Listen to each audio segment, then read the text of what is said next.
China کا جو 9 تک کا جو انقلاب آیا تھا ایک معاشرتی برائیوں پر آیا تھا. جی جی. تو ایرانی انقلاب بھی تھا, یہ بھی معاشرتی برائیوں کو دیکھ کر اسلامی انقلاب کا ایک اثر و رسوخ ڈالا گیا. جی جی. تو ان کے فرق میں کیا آج چائنا کہاں کھڑا اور آج ایران کی حالت میں ہے اگر ہم معاشرتی طور پہ دیکھیں تو اس کی کچھ وجوہات, کچھ اندرونی وجوہات اکنامیکل کہہ رہے ہیں آپ؟ اکنامیکل تو آپ کے سامنے ہیں جو مسائل انقلاب کے ساتھ ہوئے ہیں, کیونکہ ظاہر سی بات ہے امریکہ کا, یورپ کا, ان لوگوں کا پابندیاں لگانا اس بات کی علامت ہے کہ اس انقلاب سے ہی خطرہ ہے انہیں. جو فوراً انقلاب کے بعد جو پابندیاں شروع ہوئیں نا ایران کے اوپر, اب بالکل آپ کی بات بجا ہے کہ ایشوز کو, جو معاشرتی برائیاں تھیں وہ تمام ایشوز ہی تھے. اب میرے کہنے کا مقصد یہ تھا انقلاب آتا نظریے کے اوپر ہی ہے, لیکن بہترین انقلاب کے قائدین وہ ہوتے ہیں جو ایشوز کو اسی وقت مثلاً مطالبات کر کے پورے نہیں کر دیتے, ان ایشوز کو جواز بنا کر آگے مقصد تک لے جاتے ہیں, آگے مقصد تک لے جاتے ہیں. یہ مرکز بسیج ساز کرتا ہے. وہ جو ابھی میں نے ایک اصطلاح استعمال کی تھی لیکن وہ رہ گئی کیونکہ وقت اتنا نہیں تھا. ایشوز کے بعض اب یہاں پر صلاحیت ہونی چاہیے انقلابی رہبر میں کہ وہ اس ایشو کو لے کے کہاں جاتا ہے. مثلا بعض لوگ ہیں جو ایشو کے اوپر ہی مطالبے پورے ہو گئے, بس وہاں پر بات ختم ہو گئی, لیکن بعض لوگوں کے ہدف اعلیٰ ہوتے ہیں. اب جیسے مثلا تیل کی تحریک چلی, ڈاکٹر مصدق نے چلائی اور آیت اللہ ابوالقاسم کاشانی نے, تیل کی چلی نا. جب تیل ٹھیک ہے برطانیہ سے معاہدات پورے ہو گئے, برطانیہ نے پھر لے جانا بند کر دیا جو 85% لے جا رہا تھا, بس پھر اس کے بعد پھر وہ تحریک بھی ختم ہو گئی اور وہیں پر وہ رک گئی. لیکن اگر یہی شخصیات آگے تحریک کو آگے لے کر جاتے اور سسٹم کے خلاف ہوتی تو پھر شاید وہ بھی کامیاب ہوتی. لیکن سسٹم کے خلاف, اب وہ کامیاب ہوتی نہیں ہوتی وہ ایک الگ, یہ کہہ لیں کہ خدا بہتر جانتا ہے کہ اس میں کیا مسائل تھے کیا تھا, لیکن ایشوز کے اوپر بات تھی لیکن اس کے اوپر نہیں تھی. اور دوسرا وہ جو آپ کا سوال ہے کہ اکنامیکل جو پیچھے ہیں, وہ اس کی وجہ یہی ہے کہ انقلاب چائنا میں آیا, ٹھیک ہے, روس میں آیا اور ایران میں. لیکن اگر ہم ایران کا دیکھیں تو ایران پہ ہی پابندیاں کیوں؟ سوال تو یہاں بنتا ہے نا کہ بھئی عالمی پابندیاں, مثلاً روس اور چائنا میں جیسے انقلاب آیا, چائنا کے انقلاب کے بعد بھی وہاں پہ پابندی کوئی نہیں لگائی عالمی UN کی طرف سے, اقوام متحدہ کی طرف سے یا بڑی طاقتوں کی طرف سے کوئی نہیں لگائی. صرف ایران پہ کیوں؟ کیونکہ اصل میں دشمن جانتا ہے کہ یہ انقلاب کس فکر کا نتیجہ ہے, اور وہ فکر مہدویت ہے.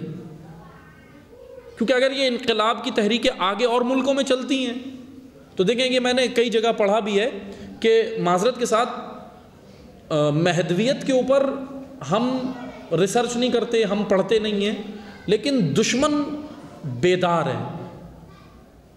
معذرت, ہم غافل ہیں, ہم غفلت میں, دشمن بیدار ہے.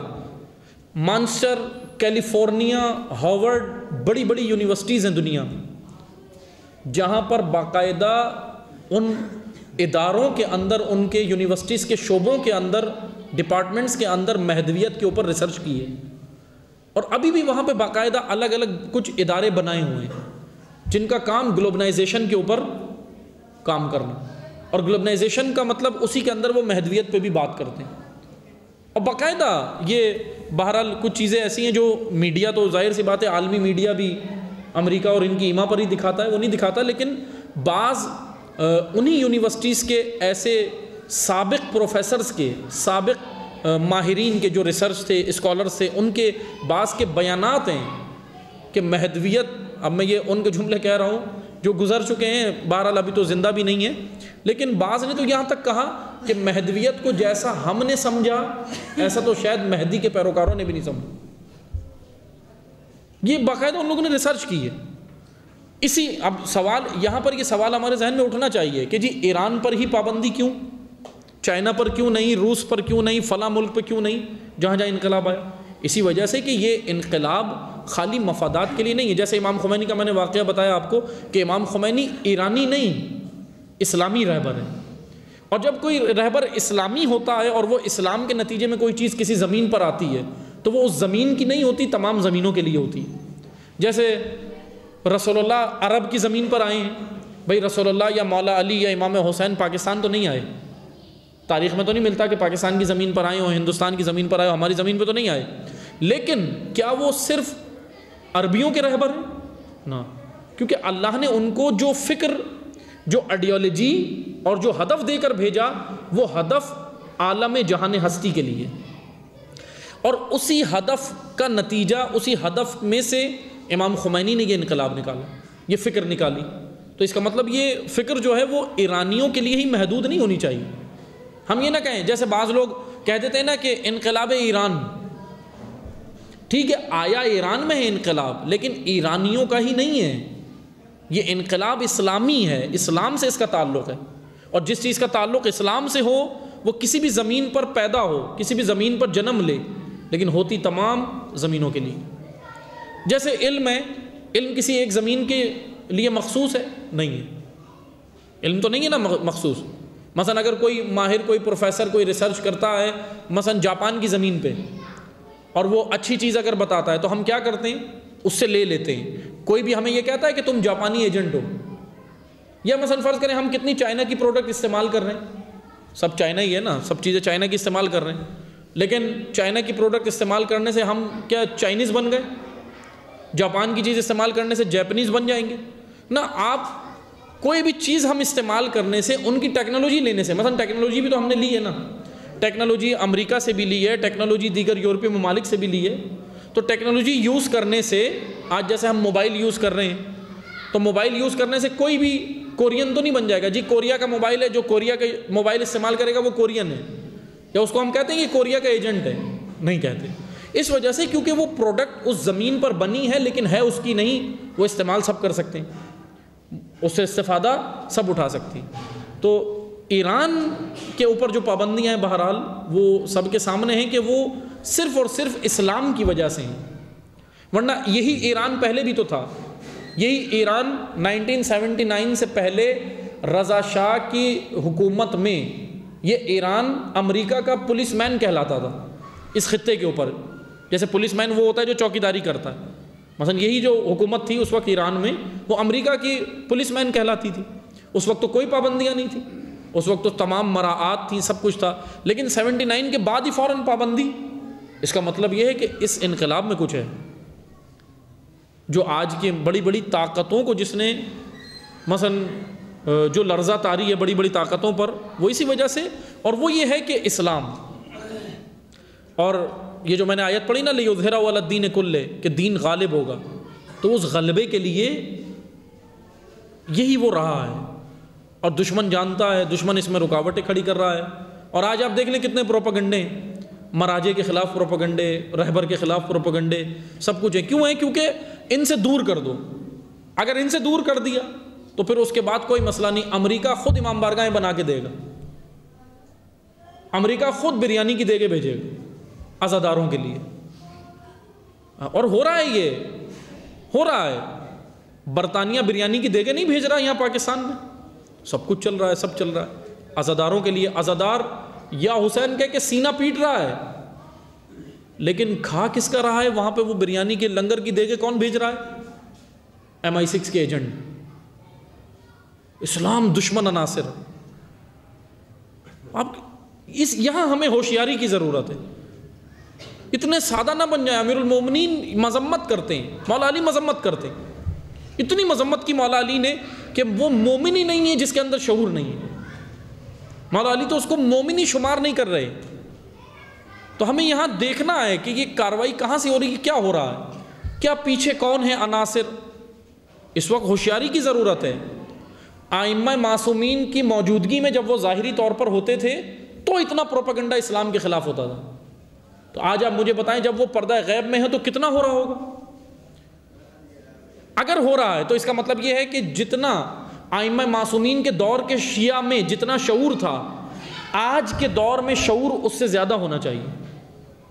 آج کے شیعہ میں اس دور کے شیعہ سے زیادہ شعور کی ضرورت ہے، تاکہ ہم دشمنان دین، دشمنان کربلا، دشمنان انقلاب کو پہچانیں، کیونکہ سب سے خطرناک قرآن کی آیات ہیں سورہ حشر کی کہ اللہ تعالیٰ نے منافقین کو کافروں کا بھائی قرار دیا ہے۔ کیا کہا؟ یہ تمہارے ہی بھائی ہیں، سورہ حشر میں اللہ تعالیٰ کا فرمان ہے. یعنی اس کا مطلب سب سے خطرناک کافروں کا سائلنٹ لشکر، کافروں کی جو سائلنٹ لشکر ہے، خاموش لشکر، خطرناک لشکر، وہ ہے منافقین. اور منافقین کہاں ہوتے ہیں؟ اندر. منافقین مومنین میں ہی پائے جاتے ہیں، باہر نہیں ہوتے. ہم یہ سمجھیں کہ منافقین ہمیں امریکہ میں ملیں گے، منافقین ٹرمپ کے ساتھ ملیں گے، نہ، منافقین خود مومنین کے اندر پائے جاتے ہیں. تو ہمیں یہاں بصیرت کی ضرورت ہے کہ ہم یہاں دیکھیں کہ اس انقلاب پہ پابندی کیوں ہے. اگر ہے تو یہ باطل کے سارے تیر کہاں جا رہے ہیں؟ آج امریکہ کے تیر ایران پر، اسرائیل کے تیر. نیتن یاہو سے انٹرویو لیا جاتا ہے، تمہارا دشمن کون ہے؟ 3 بار کہتا ہے ایران ایران ایران. اصل میں وہ بھی بیچارہ غلط کہہ گیا یا ڈپلومیسی کی وجہ سے کہہ گیا، ورنہ اصل اس کا کہنا تھا اسلام اسلام اسلام. اصل اس کا دشمن اسلام ہی ہے، کیونکہ یہی تو ایران ہے جو 79 سے پہلے ان کے بالکل قریب تھا. یہ بالکل اس کی دوستیاں تھیں، سب کچھ تھا، مراسم تھے. آج 79 کے بعد کیا ہو گیا کہ اس کے اوپر اتنی پابندی ہے؟ اس کی بنیادی وجہ اسلام، کربلا، فکر امام حسین. اور کسی برادر کا سوال ہے تو جی جی.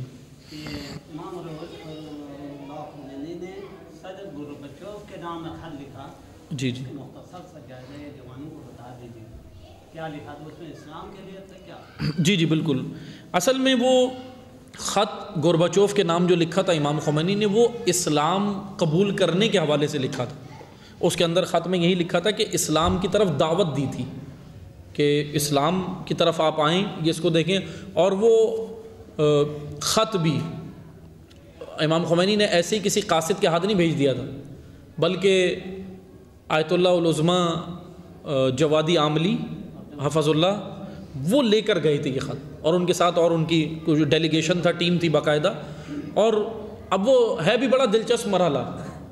اگر امام خمینی نے اگر یہ خط ایران 2 ملکوں کا معاملہ تھا، اگر یا یہ بھی یاد رکھیں، اگر آیت اللہ جوادی عاملی کسی منصب پہ نہیں تھے اس وقت، اور نہ آج کسی منصب پر ہیں، ایران میں کسی عہدے پر وہ نہیں ہیں آیت اللہ جوادی عاملی، لیکن سب سے بڑے مدافع ولایت وہی ہیں.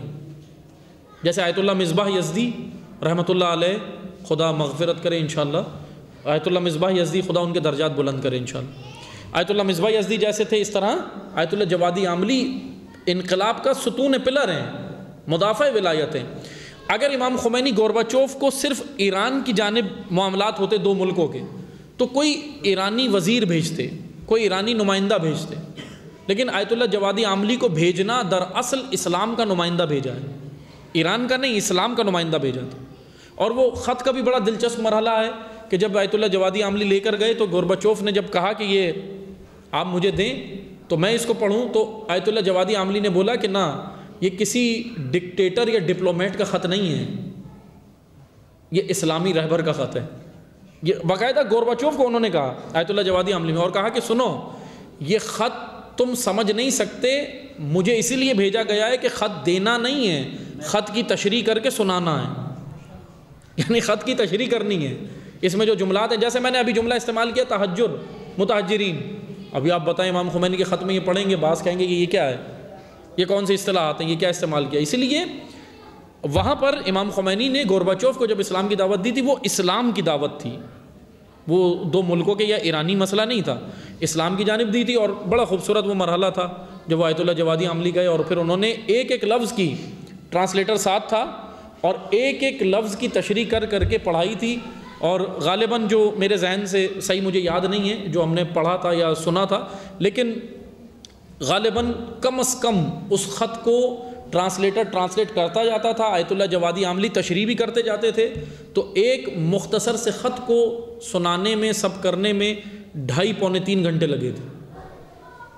گورباچوف کو بٹھا کے انہوں نے 2.5 سے پونے 3 گھنٹے میں امام خمینی کا خط سنایا تھا.